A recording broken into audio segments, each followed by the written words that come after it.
కేసీఆర్ ముఖ్యమంత్రి చేస్తానికి Congress party deal చేసిందని ఒక పిచ్చి వాగుడు వాగే ఎన్విఎస్ఎస్ ప్రభాకర్ ఏ గ్రూప్ నాయన నువ్వు ఎవరి వైపు ఉండేది? ఇప్పుడు కిషన్ రెడ్డి ఈటెల రాజేందర్, కిషన్ రెడ్డి ఈటెల రాజేందర్ కూడా కాదు, బీజేపీలో బండి సంజయ్ కిషన్ రెడ్డి వర్గాలు. బండి సంజయ్ ఆయన ఇప్పుడు మళ్ళా బీజేపీ అధ్యక్షుడు కావాలని ఆయన ఒర్లుతూనే ఉన్నాడు. ఇటువైపు ఈటెల రాజేందర్ తన యొక్క నైజానికి భిన్నంగా ముఖ్యమంత్రి గారి మీద మాట్లాడింది చూసిండ్రు కదా మీరు. ఇలా ఆ కల్చర్ మీరు బీప్లేస్తురు చేయబట్టి ఆ మాటలు అనటానికి మాకు ఇబ్బంది అవుతుంది. కానీ ఈటెల రాజేందర్ లాంటి వ్యక్తి లేదంటే ఒక నాయకుడు కేసీఆర్ ఎగ్జిట్ చేసి కేసీఆర్ తీసి పక్కన కొట్టిన రోజు కూడా మాట్లాడని మాటలు ఆయన అధ్యక్ష పదవి కొరకో లేదంటే ఆయన రాజకీయ మనుగడ కొరకో రేవంత్ రెడ్డి గారి మీద మాట్లాడతాడు.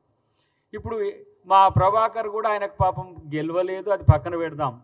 కానీ ఈ మాటలు ఎక్కడ నీకు ఎవరు చెప్పిండ్రో చెప్పు ప్రభాకర్.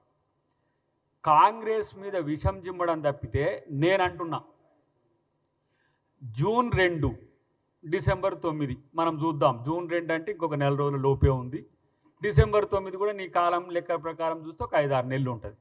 కాకపోతే నీ పార్టీని తెలంగాణలో రద్దు చేసుకుంటారా?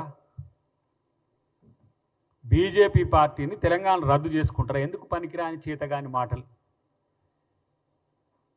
మీరు పెంచి ప్రోత్సహిస్తున్న ఆ ట్రోల్స్తోని వాట్సాప్ యూనివర్సిటీలతోనే తెలంగాణ ప్రజలు తెలుగు ప్రజలు కన్ఫ్యూజ్ అవుతున్నారు. మీ మాటలిని పక్క రాష్ట్రాల ఉప ముఖ్యమంత్రులు కూడా అబద్ధాలను నిజమని నమ్మే స్థితికి వచ్చిండ్రు. పక్కోని కూడా జరగొట్టే దరిద్రులు మీరు. ఇలా ఎందుకు మీకు ఆలోచన వచ్చిందంటే మీకైతే చేతగానట్టుంది, మాతో పోరాడడం మీకైతే చేతగానట్టుంది. నేను గతంలోనే చెప్పిన మీ డిఎన్ఏకి అంటే బీజేపీ డిఎన్ఏకి బీఆర్ఎస్ డిఎన్ఏకు పోలికలు ఉన్నాయి.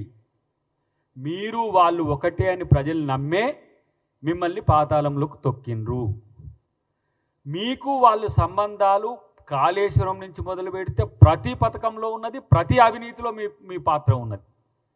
ఏ ఒక్క బిల్లుకు కూడా మీ వాళ్ళు వ్యతిరేకించలేదు, వాళ్ళు వ్యతిరేకించలేదు. బీఆర్ఎస్ ఏ ఒక్క ఏమంటారు దాన్ని యాక్ట్లకు కూడా, నల్ల చట్టాలు కావచ్చు లేకపోతే ఈ ప్రతి రాష్ట్రపతి ఎన్నికలు కావచ్చు, అసలు బీజేపీకి బీఆర్ఎస్ అంటుగొమ్మలాగా ఉన్నదని పదే చెప్పింది ప్రజలు నమ్మిండ్రు.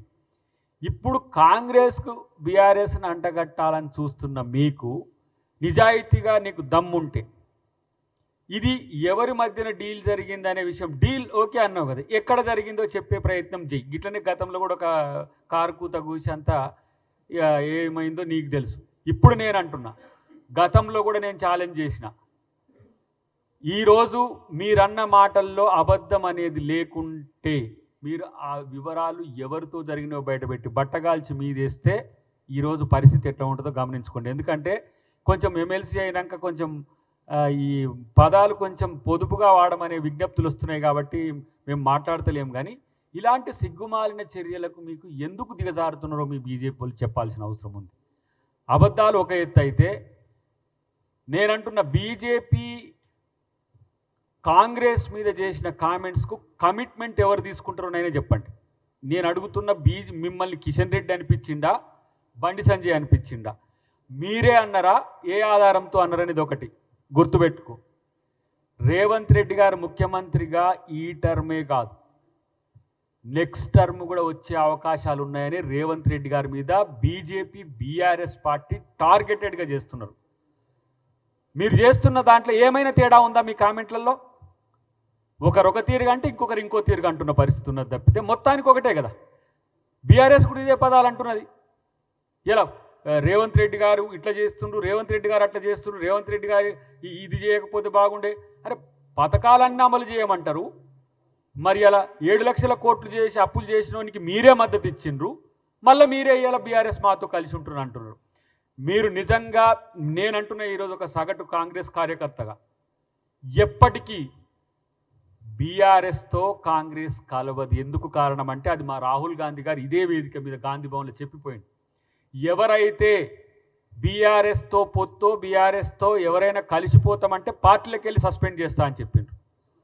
నేనంటున్నా ఇవాళ మీరు ఈరోజు బీఆర్ఎస్తో రాజకీయ రహస్య ఒప్పందం